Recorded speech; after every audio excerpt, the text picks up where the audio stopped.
अक्सर लोगों का प्रश्न रहता है कि क्या क्रिप्टो डायरेक्ट सेलिंग के लिए सही है, इसमें फ्यूचर बनेगा नहीं बनेगा, लीगल है इलीगल है, क्या है। इस प्रश्न का बहुत सटीक जवाब आपको इस इंटरव्यू में मिलने वाला है, बशर्ते कि आप लास्ट तक बने रहिए। दोस्तों नमस्कार, आदाब, सत श्री अकाल। चैट विद सुरेंद्र वत्स के नए एपिसोड में आप सबका बहुत बहुत स्वागत है। वैसे तो अब तक हम लगभग 250 एपिसोड आपके सामने लेके आ चुके हैं, लेकिन कुछ एपिसोड ऐसे रिमार्केबल होते हैं, कुछ पर्सनैलिटी ऐसे आते हैं तो उनके आने से डायरेक्ट सेलर्स में बाहर आ जाती है, कमेंट्स की संख्या बढ़ जाती है, व्यूअरशिप की संख्या बढ़ जाती है। और ऐसी ही एक पर्सनैलिटी पिछले दिनों हमारे मेहमान थे, संजीव कुमार जी, प्रेसिडेंट ADSCI। आपकी भारी डिमांड पे एक बार फिर वही पर्सनैलिटी हमारे बीच में है। सो आइए हम सब लोग मिलकर स्वागत करें संजीव सर का।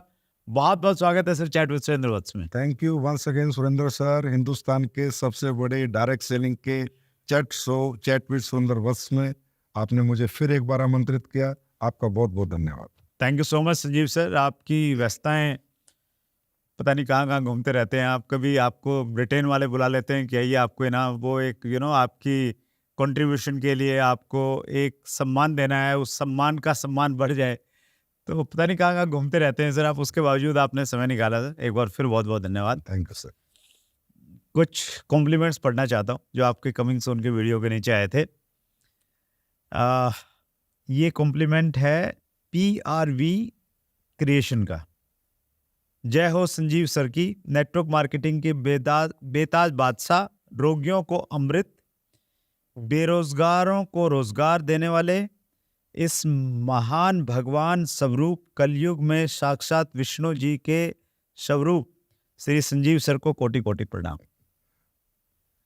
यूजर JU6 लिख रहे हैं, हार को जीत की एक दुआ मिल गई, तपत मौसम में ठंडी हवा मिल गई, आप आए श्रीमान जी, यूं लगा जैसे तकलीफों को कुछ दवा मिल गई।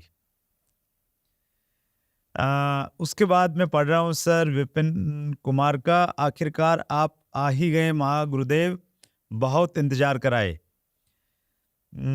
उसके बाद में विक्की राजाकन है, डॉक्टर संजीव सर इस डायरेक्ट सेलिंग के नारायण भगवान हैं। मनोज कुमार लिख रहे हैं, ये इंटरव्यू अभी तक का सबसे बेहतर होने वाला है, इसमें नेटवर्क मार्केटिंग का संपूर्ण ज्ञान मिलेगा 101%। एक कमेंट्स लिखा है, दमदार शानदार, हम सब के भगवान, आपका स्वागत है गुरुदेव। शंकर सिंह गुजर लिखते हैं, a nice personality, dedicated person. क्रांतिकर लिखते हैं, MLM दुनिया का महानायक, यूं कहें तो MLM दुनिया का महाकाल आ रहे हैं। उसके बाद में संजीव साहू ने लिखा है, CWSV में भोकाल आने वाला है क्योंकि 21वीं सदी के महानायक आ रहे हैं। और लास्ट में पढ़ रहा हूँ सर कृष्ण शाह का, संजीव सर वो शख्स हैं जो दिलों में आस, मन में विश्वास पैदा करते हैं।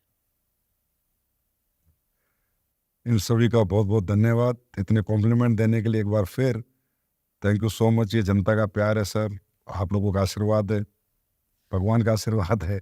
आपको कोई तो बोलता है महाकाल का रूप है, कोई बोलता है भगवान विष्णु का अवतार है किस चीज का अवतार संजीव जी? एक इंसान अपने मनुष्य जन्म में अपनी मनुष्यता पर रह ले, वही बहुत बड़ी बात है।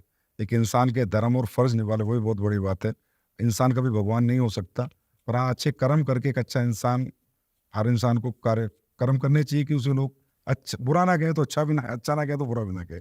लेकिन जब संजीव सर तुलना की जाती है भगवान से, भगवान के अवतार के रूप में रखा जाता है, मतलब क्या इमोशन पैदा होते हैं और क्या फीलिंग आती है? जिम्मेदारी आती है सर, और ज़्यादा जिम्मेदारी आ जाती है, और ज़्यादा फीलिंग आ जाती है, और मेहनत करने की, डेडिकेशन के साथ, फोकस के साथ, मोटिवेशन के साथ कि और ज़्यादा मेहनत करो और जिम्मेदार बनो। एनर्जी मिलती है। हाँ मिलती है। कभी कभी लगता है चलो यार अब हो गया, थोड़ा आराम कर ले, लेकिन जैसी एक भी कमेंट ऐसा है तो फिर उठ के खड़े हो जाओ।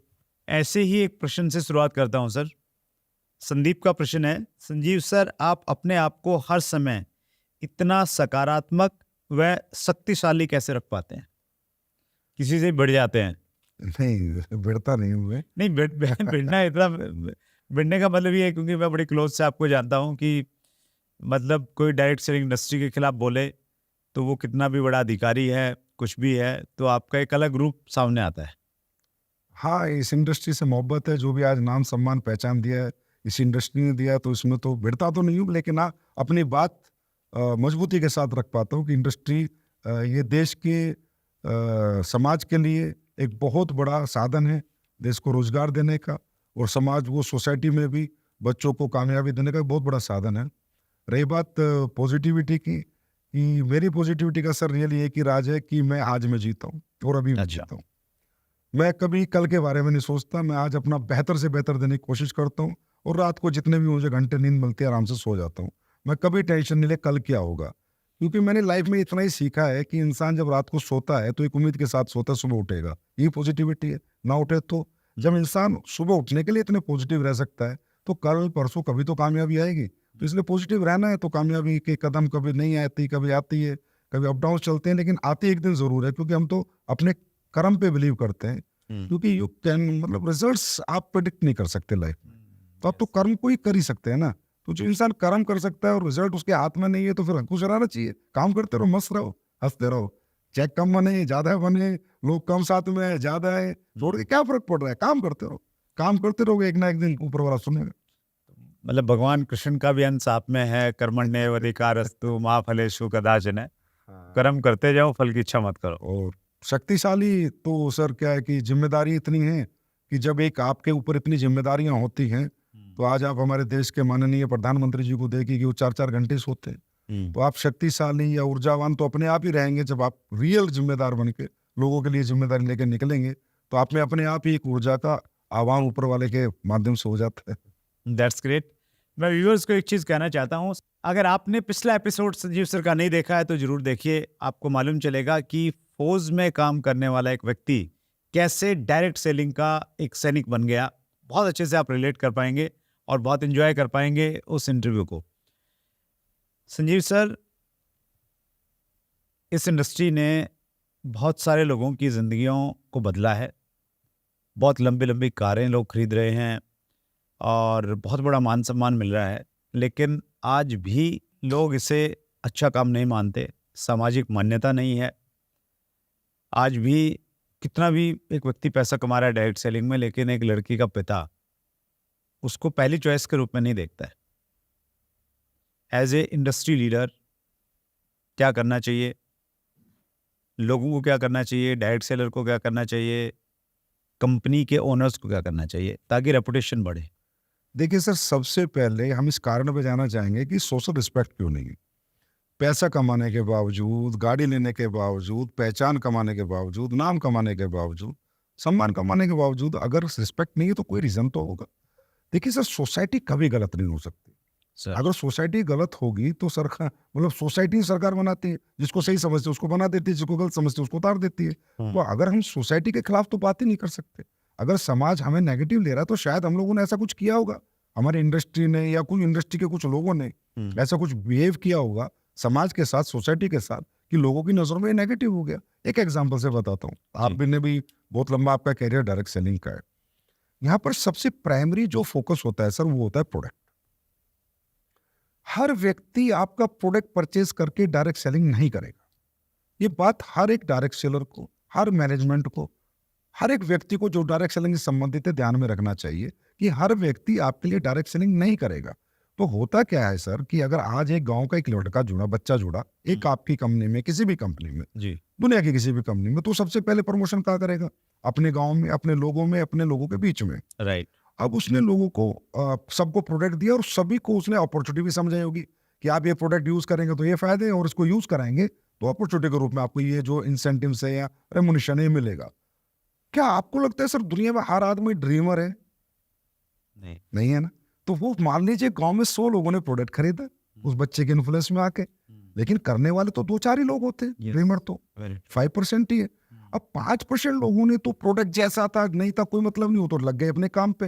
लेकिन 95% लोग आपको रिस्पेक्ट जब ही देंगे जब वो जो प्रोडक्ट आपने जो बोल के दिया उसने वो रिजल्ट दिया या नहीं, वो काम किया या नहीं, उनके काम का था या नहीं, काम का था या नहीं। अब आपने किसी को प्रोडक्ट बेचा सिर्फ एक अपॉर्चुनिटी की आड़ में, एक आपने प्रोडक्ट चिपका दिया जो ना तो मेरे यूज का था। अब क्या जी, आपने सॉरी मैं नहीं कोई प्रोडक्ट का नाम लेना चाहूंगा, आप लोग 50,000 का प्रोडक्ट बेचे गरीब किसान को ये दिखा के कि आप ये प्रोडक्ट खरीदोगे आपको करोड़ों अरबों की अपॉर्चुनिटी मिलेगी और आपको इतना पैसा मिलेगा। वो गरीब किसान है यार, वो 50 करोड़ का वो प्रोडक्ट यूज का है ही नहीं, उसके काम का है नहीं, और वो काम कर नहीं सकता तो क्या गालियां नहीं देगा तो क्या करेगा। तो ऐसे कर करके 96 से लेके आज हम 2023 में बैठे हैं, ये कल्चर अभी भी पूरी तरह खत्म नहीं हुआ है।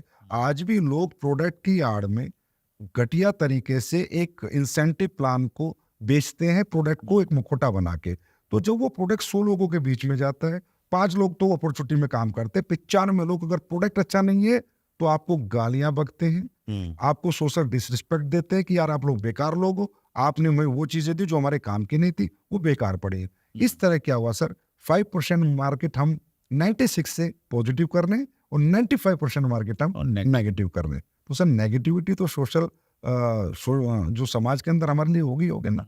तो इसके लिए मैं मैनेजमेंट को या लीडर्स को ये कहूंगा, आप किसी प्लान के प्रलोभन में ना फंसे।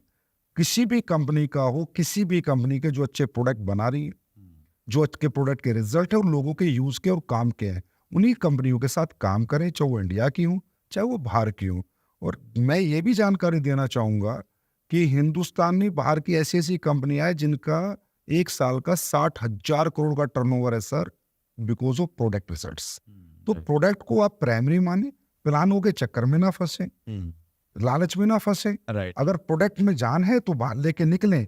अगर आपने गांव में 100 लोगों को सुरेंद्र सर प्रोडक्ट दिया और काम तो वही 5 लोग करेंगे, चाहे वो किसी भी कंपनी का प्रोडक्ट दे दो, लेकिन 95 से 60 लोगों ने कहा यार सुरेंद्र जी मजा आ गया आपके प्रोडक्ट में, तो पॉजिटिविटी डेवलप है नहीं।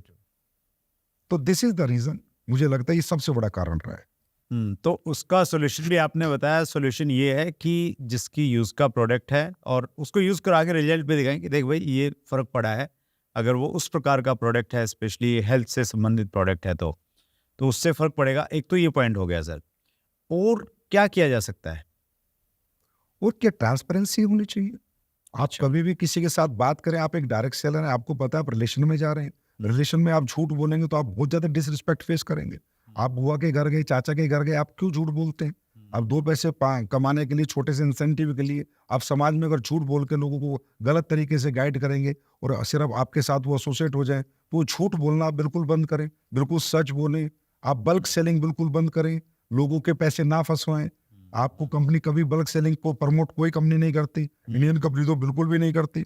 हमारे इंडियन कंपनी जितनी हमारे एसोसिएशन में कोई बल्क सेलिंग को प्रमोट नहीं करती। बल्क सेलिंग करके आपको क्या मिलेगा? एक बार इंसेंटिव मिलेगा, लेकिन अगर वो बल्क सेलिंग आपने की और वो आगे सेलर नहीं है तो वो बंच हो गया, तो 10 लोगों को आपके बारे में बताएगा। तो आप ऐसा कोई भी काम ना करें जो इंडस्ट्री के ऊपर उंगली उठे या डायरेक्ट सेलर के ऊपर उंगली उठे। आप ध्यान में रखें कि जितनी उंगलियां कम उठेंगी उतने ही हाथ आपको मिलेंगे, उतने हाथ आपके मजबूत होंगे। मतलब नेगेटिविटी हम ही क्रिएट करते जा रहे हैं, हम चाहें तो उसको रोक सकते हैं। That's great sir. एक बहुत रिलेवेंट प्रश्न पूछ रहा हूँ सर, और ये प्रश्न शिवम विश्वकर्मा का प्रश्न है। आज के टाइम क्रिप्टो करेंसी की बहुत सारी कंपनियां डायरेक्ट सेलिंग का हवाला देकर काम कर रही हैं। लोग उन कंपनीज में नुकसान उठाने के बाद सही कंपनी को भी शक की नज़र से देखते हैं। बिल्कुल, ये तो हम सभी फेस कर रहे हैं सर, और सरकार से बात भी हम लोग कर रहे हैं। और मैं क्रिप्टो के खिलाफ नहीं हूँ सर, लेकिन मैं उस क्रिप्टो के खिलाफ नहीं हूँ जो इथिकल है। इथिकल क्रिप्टो क्या है कि भाई ठीक है, किसी ने कॉइन बना दिया, शेयर मार्केट में आपने अपना शेयर डाल दिया, लोग खरीद रहे हैं तो बढ़ रहा है, लोग बेच रहे हैं तो घट रहा है, सिंपल। ठीक, उसको मैं नहीं कहूंगा कि वो गलत है, लेकिन मैं उस क्रिप्टो के खिलाफ हूँ जो डायरेक्ट सेलिंग का मॉडल यूज कर रही है। डायरेक्ट सेलिंग का मॉडल क्रिप्टो में कब से आ गया सर? हम लोगों ने बनाया, कुछ लालची लोगों ने बनाया कि ये इस मॉडल, क्योंकि ये मॉडल में ना सर क्या होता है कि ना तो किसी का क्रिप्टो बिकता, ना किसी का प्रोडक्ट बिकता, रियली तो हमारे एसोसिएट का फेस बिकता है, उसके रिलेशन बिकते हैं, उसकी फेस वैल्यू लगती है। तो ये फेस वैल्यू का बिजनेस है। आदमी जब अपने रिलेशन में जाता है तो आसानी से किसी को कन्विंस कर लेता है। इस वजह से लोगों को पता चल गया यार ये मॉडल जहां भी डाल दे तो राइट हो जाता है। सर आपने देखा होगा पहले बहुत सी कंपनी इंडिया में आई जो ऑनलाइन फालतू की चीजें लेके आई, यस यस, फालतू के प्रोडक्ट लेके आई एक मॉडल की आड़ में, वो भी धंधा करके निकल गई। क्यों? क्योंकि वो मॉडल में इमोशंस है, रिलेशंस है। उन्हें पता है कि आदमी जब अपने आदमी के घर पर जाएगा तो उससे यार पैसा निकाल के नहीं आएगा। तो ये तो 100% इलीगल, अनइथिकल, और मैं कहता हूं कि देश को लूटने का एक बहुत बड़ा फ्रॉड है ये, क्रिप्टो के साथ डायरेक्ट सेलिंग को जोड़ना। और इसकी लड़ाई हम लोग 100% लड़के रहेंगे, और गवर्नमेंट इसमें हमारे साथ आ रही है, हमसे बात भी कर रही है, हमारे डिस्कशन पे चल रहे हैं। आप क्रिप्टो खरीदो ना, कॉइन खरीदो, कॉइन बेचो, लेकिन आपका ये कौन सा तरीका, आप डायरेक्ट सेलिंग मॉडल का यूज करो। तो ये प्योर फ्रॉड है sir. That's great, Sanjeev sir ने बताया। और मैं एक चीज़ और इसमें करना चाहता हूँ। महाराष्ट्र गवर्नमेंट ने गाइडलाइन इशू की है, और उस गाइडलाइन में उन्होंने क्लियरली कुछ प्रोडक्ट्स को, लगभग 10-12 प्रोडक्ट्स हैं, उसकी लिस्ट भी हम डिस्क्रिप्शन में डालेंगे, उन प्रोडक्ट को नेगेटिव प्रोडक्ट लिस्ट के रूप में डाला है कि ये प्रोडक्ट डायरेक्ट सेलिंग का हिस्सा नहीं हो सकता। जैसे संजीव सर कह रहे हैं ना, उसको आप खरीदिए बेचिए, उसमें कोई प्रॉब्लम नहीं है, लेकिन उसको डायरेक्ट सेलिंग का हिस्सा मत बनाइए। तो महाराष्ट्र गवर्नमेंट की गाइडलाइंस ने लिखा हुआ है, तो वो पूरी की पूरी गाइडलाइन का PDF हम लोग डिस्क्रिप्शन में डालेंगे, उसमें भी आप देख सकते हैं। और ऐसे लोगों से बचिए जो क्रिप्टो के नाम पे आपको जोड़ रहे हैं और आगे जोड़ने के लिए प्रोत्साहित कर रहे हैं, और आप कहीं अगर जुड़ गए हैं गलती से, तो प्लीज़ दूसरे लोगों को उसमें मत लेके आइए। वो एक दलदल है, उसमें अगर फंस गए तो फिर शायद निकल नहीं पाएंगे। मनी सर्कुलेशन बैनिंग एक्ट 1978 बहुत टिपिकल है। वो न केवल मात्र कंपनी चलाने वालों पे लगता है, वो उन पे भी चलता है जो उसमें काम करते हैं। आगे बढ़ते हैं संदीप सर। इसमें मैं सर एक कहना चाहूंगा, प्लीज। ऐसे लोगों को इंडस्ट्री ब्लैक लिस्ट करे, हर मैनेजमेंट ब्लैक लिस्ट करे। ADSCI शुरुआत कर रही है कुछ? नहीं, अगर मान लो ADCI तो 100% कर ही रही है, ADSCI की सारी कंपनी भी कर रही है, और भी जितनी अनदर कंपनियां, मैं उनसे कहूंगा अगर आपका कोई भी लीडर इस क्रिप्टो और ये इन्वेस्टमेंट प्लान में जाता है, आप उसको ब्लैक लिस्ट करके दोबारा उसको कभी मत लो। छोटे लालच के चक्कर में एक बड़े फ्रॉड को मौका मत दो। That's एक दूसरा मैं ये कहना चाहूंगा, एक समझदार हिंदुस्तान के समझदार लोगों से, अरे भाई जब आपको लोगों का पैसा लुटवा के ही पैसा कमाना है, तो यही काम बचा है क्या? लोगों के घर घर जाके पैसा मांगना 2 नंबर के तो दुनिया भर के काम है, मोटा काम कर लो फिर। अरे यार, ये तो आप अपना रिलेशन बेच रहे हो, अपनी फेस वैल्यू लगा रहे हो, अपना जमीर बेच रहे हो। कितने रुपए के लिए? छोटे से पैसे के लिए। अगर आपको 2 नंबर के ही काम करने तो कुछ बड़ा कर लो यार। इस कम से कम इस इंडस्ट्री को तो बख्शो, हम लोगों को तो बख्शो, और बहुत काम है।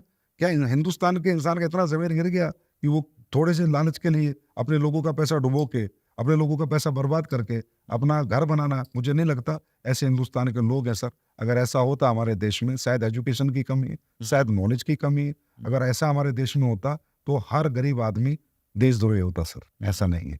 लोगों को समझाना है, एजुकेशन देनी है, नॉलेज देनी है, और सबसे बड़ा मंच आप ही के पास है। आप जितना समझाओगे लोग समझें। Thank you so much Sanjeev sir.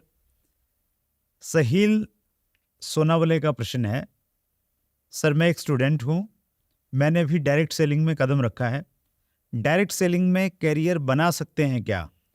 Career बनाना तो क्या फॉलो करना चाहिए? और ये बहुत सारा यूथ है सर जो हमारे साथ में जुड़ा है, कहीं ना कहीं कंफ्यूज रहता है।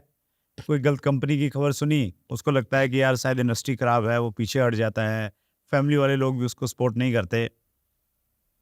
क्या करना चाहिए? मैं आपको बताऊं, ये मेरा सबसे मनपसंद क्वेश्चन है। किसने पूछा है ये पूछा है सर साहिल ने। साहिल जी, थैंक यू सो मच इस क्वेश्चन के लिए।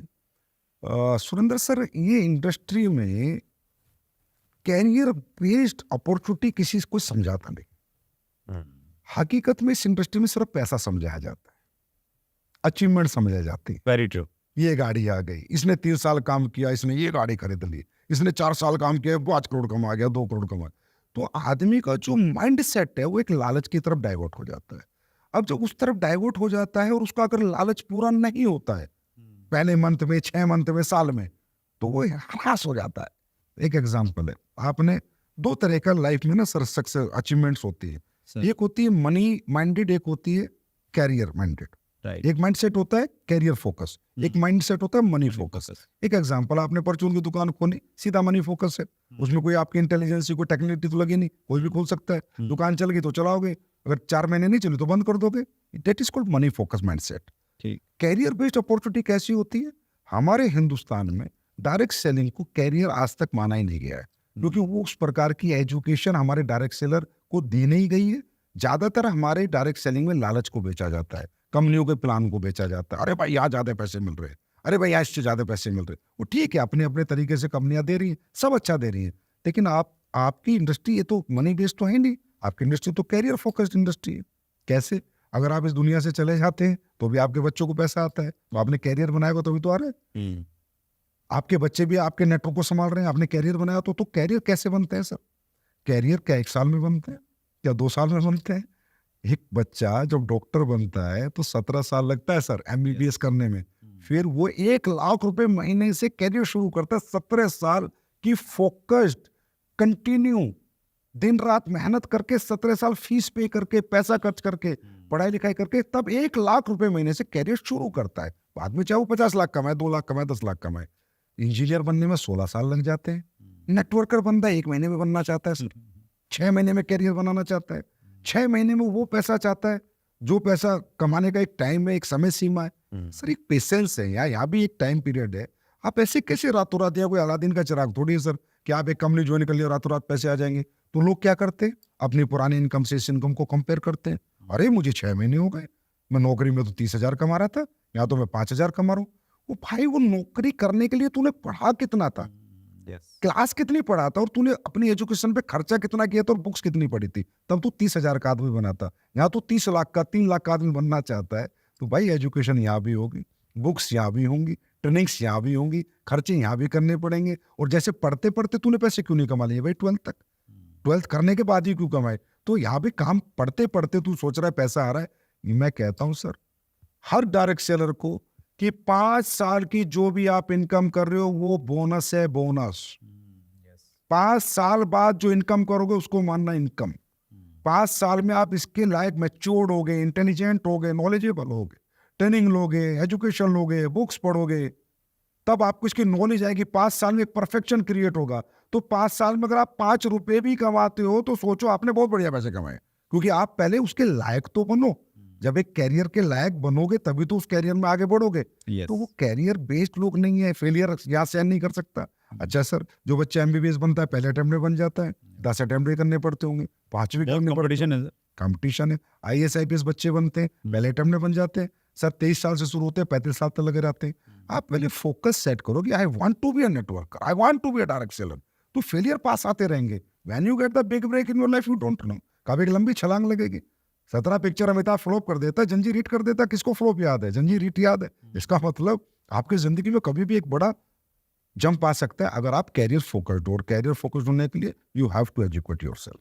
तो सहील के लिए जवाब ये है कि कैरियर बनाया जा सकता है बशर्ते कि कैरियर का एटीट्यूड हो कि मैंने कैरियर के लिए इसमें काम करना है, और वैसा ही पेशेंस हो, वैसा ही लर्निंग एटीट्यूड हो, तो फिर बिंदास होकर कैरियर बन सकता है। और सर वैसा ही प्रोसेस हो, जैसे nursery, KG, first, second, third, fourth, tuition, coaching, FIITJEE, Allen, जहाँ से भी एजुकेशन मिल सकती है लेके आगे बढ़े। लेकर आपने देखा ना, पढ़ते पढ़ते कुछ बच्चे ट्यूशन पढ़ाते हैं। यस, आपके भी समय में पढ़ाते होंगे, हमारे समय में पढ़ाते थे। जी। 12th कर रहे हैं, ट्यूशन पढ़ा रहे हैं, तो थोड़ी सी इनकम ले रहे हैं, वो इनकम है 5 साल तक, वो बोनस है। ट्यूशन पढ़ते पढ़ते आपको आ रहा है, बहुत बड़ी बात है। पढ़े नहीं हो भी आप, जब इस लायक हो जाओगे 5 साल, आम का पेड़ है, 5 साल पेशेंस रखो, जीवन भर फल खाओगे।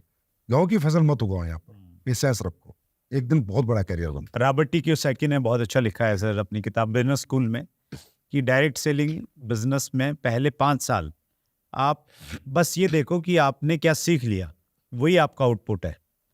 और यूनिक एजुकेशन यहाँ से मिलती है, वो सीखिए आप, और उसके बाद में चीज़ें ऑटोमेटिकली बदलती जाएंगी। तो बखूबी आपने रॉबर्ट टी कियोसाकी की बात को बिल्कुल एकदम शुद्ध देसी अंदाज में बता दिया है। सुरेंद्र सर, मैं एक बात और बताऊंगा, मैं ऐसे बहुत से लोगों से मिला हूँ सर, बहुत बड़े एंटरप्रेन्योर बने, बोला यार हमने डायरेक्शन ज्वाइन नहीं करी थी एजुकेशन के लिए। मैं रियली बता रहा हूँ, दे एजुकेट देमसेल्फ। मतलब वो कहते हैं कि जैसी एजुकेशन, जैसी नॉलेज, और जो एंथुसियाज्म, और जो पावर, और जो पॉजिटिविटी आपकी इंडस्ट्री में मिलती है, हमें कहीं मिलती नहीं है। वो बोला हमने पैसे कमाने के लिए नहीं, सिर्फ अपने आप को एनर्जाइज करने के लिए, दूसरे अपने बिजनेस खड़े करने। Yes great. Doctor Vivek Bindra sir हमारे मेहमान थे हमारे एपिसोड नंबर 75 में। उसमें डॉक्टर विवेक बिंद्रा जैसा पर्सन जो पूरी दुनिया को सिखाता है, तो उसने कहा कि मैं चाहूँगा मेरी संतान डायरेक्ट सेलिंग जरूर करे, क्योंकि डायरेक्ट सेलिंग में जो प्रैक्टिकल एजुकेशन उसको मिलेगी वो ज़िंदगी के हर क्षेत्र में उसके काम आएगी।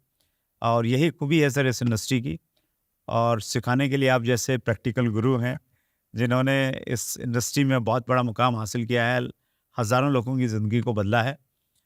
एक बार फिर पूरे व्यूअर्स की तरफ से बहुत धन्यवाद संजीव सर, मुझे मौका है इस मंच के माध्यम से बातचीत करने का। आप इंडस्ट्री की बेहतरी के लिए बहुत अच्छा काम कर रहे हैं, फौजी वाला जज्बा आपके अंदर में भरपूर है। Thank you so much. Industry को एक अच्छा सैनिक मिला हुआ है, सो मिलके इसको वहां पे लेके जाएंगे सर, जिसके लिए हकदार है। आप हमसे भी बेहतर काम कर रहे हैं, ये मंच प्रदान कर रहे हैं, ये एजुकेशन प्रदान कर रहे हैं इस मंच के माध्यम से, और अच्छे अच्छे लीडर्स को बुला के, अच्छे अच्छे लोगों को बुला के इंडस्ट्री की नॉलेज ज़्यादा से ज़्यादा समाज को आज आपके चैनल से मिल रही है।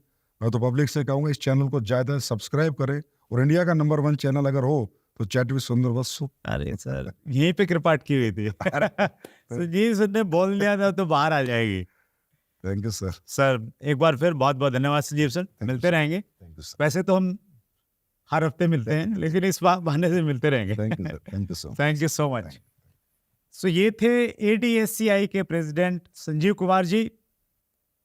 ज्ञान का भंडार है, थोड़ी सी झलक आपको देखने को मिली। उम्मीद करते हैं बहुत जल्द फिर संजीव सर से मुलाकात होगी। अगले मंगलवार को रात्रि 8 बजे फिर मिलेंगे एक बड़ी शख्सियत के साथ में। अपना ख्याल रखिएगा। बहुत बहुत धन्यवाद।